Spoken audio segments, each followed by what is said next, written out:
Hello everyone नमस्ते म हुँ दिपा हजुरलाई स्वागत छ मेरो युट्युब च्यानल इजी किचन रेसिपीमा। आजको रेसिपीमा मैले हजुरको लागि छिट्टो बनेर तयार हुने एकदमै मिठो खाजा लिएर आएकी छु। आजको खाजामा म हजुरसँग बनाएर सेयर गर्दैछु चाउचाउ अमलेट। एकदमै स्वादिलो यो अमलेट बनाउन सुरु गरौँ। सबैभन्दा पहिला एउटा प्यान बसाल्ने र त्यो प्यानमा पानी राख्ने। मैले यहाँनिर 1 कप पानी राखेँ। यसले चाहिँ 1 प्याकेट चाउचाउ ठिक्क पाकेर तयार हुन्छ। अब यो पानीलाई एकछिन तात्न दिने। पानी यतिको तातिसकेपछि चाउचाउलाई हामीले यसरी फुटाएर यो पानीमा हालिदिने।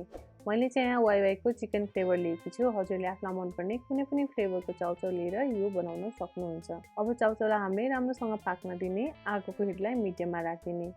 केही बेर चाउचाउलाई पकाइसकेपछि अब भने यसमा चाउचाउको मसलाहरू हालिदिने। मैले यहाँ चाउचाउको मसला हालिदिएँ र यसलाई मिक्स गरिदिने। अब यो पानी सुक्ने गरी यसलाई पाक्न दिने।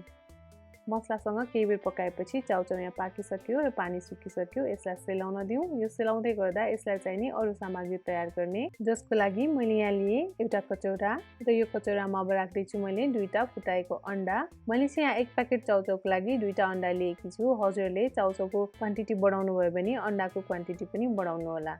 यो राखे सँगसँगै यहाँनिर मैले राखेँ मसिनो गरी काटेको गाजर राखे सँगसँगै मसिनो गरी काटेको भेडी खुर्सानी पनि राखेँ। हजुरले आफूलाई मनपर्ने हरियो तरकारीहरू यसमा राख्न सक्नुहुन्छ। यो सँगसँगै मैले यहाँनिर एउटा मिडियम साइजको टमाटरलाई मसिनो गरी काटेर लिएकी छु, यो पनि राखेँ। अब भने यसमा मसिनो गरी काटेको प्याज राख्ने। प्याज राखे सँगसँगै मसिनो गरी काटेको मैले यहाँनिर एउटा हरियो खुर्सानी लिएँ। हजुरले कतिको पिरो खानुहुन्छ त्यो अनुसार राख्नुहोला। यो सँगै मसिनो गरी काटेको हरियो धनिया पनि राखेँ। अब भने मैले यहाँ थोरै रातो धुलो खुर्सानी र स्वादअनुसार नुन लिएँ। हजुरले कतिको पिरो खानुहुन्छ त्यो अनुसार राख्नुहोला रातो धुलो खुर्सानी। यो राखे सँगसँगै यसमा मैले थोरै मरिचको धुलो राखेँ। यसले चाहिँ यो अमलेटको स्वाद अझ बढाउँछ। यो सँगै यसमा थोरै जिराको धुलो पनि राख्ने। अब यो सबै सामग्री राखेपछि यसलाई चाहिँ हामीले मिक्स गरिदिने राम्रोसँग। केही बेर यसलाई यतिको राम्रोसँग मिक्स गरिसकेपछि अब भने यसमा अघि हामीले पकाएर राखेको चाउचाउ हाल्ने।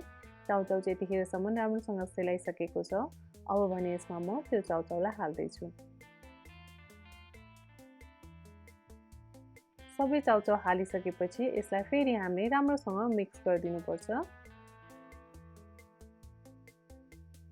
यतिको मिक्स गरिसकेपछि अब भने हाम्रो अमलेट बनाउने ब्याटर तयार भइसकेको छ। अब यसबाट हामी अमलेट बनाएर तयार गर्नेछौँ। अमलेट बनाउनको लागि मैले यहाँनिर प्यान तताउन राखिसकेको छु। प्यान राम्रोसँग तातिसकेको छ। अब भने यसमा तेल राखिदिने। तेल राखेर यसलाई राम्रोसँग तात्न दिने। मैले यहाँ तेलबाट बनाउँदैछु। हजुरले यसलाई बटरमा पनि बनाएर खान सक्नुहुन्छ। बटरमा बनाएको अमलेट पनि एकदमै स्वादिलो हुन्छ। केही बेर तेललाई यतिको तताएपछि अब भने यो तेल तातेर तयार छ। अघि हामीले तयार गरेर राखेको ब्याटर यसमा हालिदिने। हामीले चाउचाउको अमलेट बनाउँदा कहिले पनि एकदमै पातलो बनाउनु हुँदैन, किनभने यसमा हामीले धेरै भेजिटेबलहरू पनि हालेका छौँ। पातलो बनायौँ भने हामीले यो फर्काउँदाखेरि भाँचिन्छ र राम्रोसँग फर्किँदैन। त्यसैले हामीले यो अमलेट बनाउँदा चाहिँ अरू अमलेट बनाए भन्दा थोरै मोटो बनाउनु पर्ने हुन्छ। हजुरले यहाँ भिडियोमा देख्न सक्नुहुन्छ यतिको मोटो चाहिँ यो अमलेट बनाउनु पर्ने हुन्छ। यसो गर्दा चाहिँ सजिलोसँग यसलाई फर्काउन सकिन्छ। तर हामीले यो अमलेट पकाउन राख्ने बित्तिकै पनि फर्काइहाल्दैनौँ।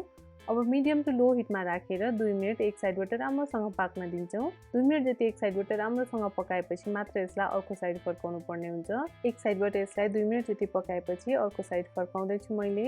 यसलाई फर्काउने बेलामा चाहिँ एकदम ध्यान दिएर फर्काउनु होला। यो चाहिँ एकदमै नरम हुन्छ, त्यसैले भाँचिन सक्छ। एकदमै ध्यान दिएर यसलाई फर्काउनु पर्ने हुन्छ। देख्न सक्नुहुन्छ एक साइडबाट एकदम मजाले पाकिसकेको छ।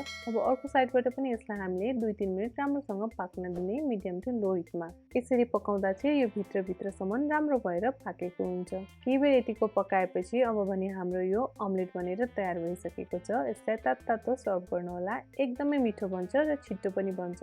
हजुरलाई यो रेसिपी कस्तो लाग्यो? मन परेमा यो भिडियोलाई लाइक गरिदिनु होला र इजी किचन रेसिपीलाई सब्स्क्राइब गर्न भने नबिर्सनु होला। हजुरको दिन शुभ बितोस्। Thank you.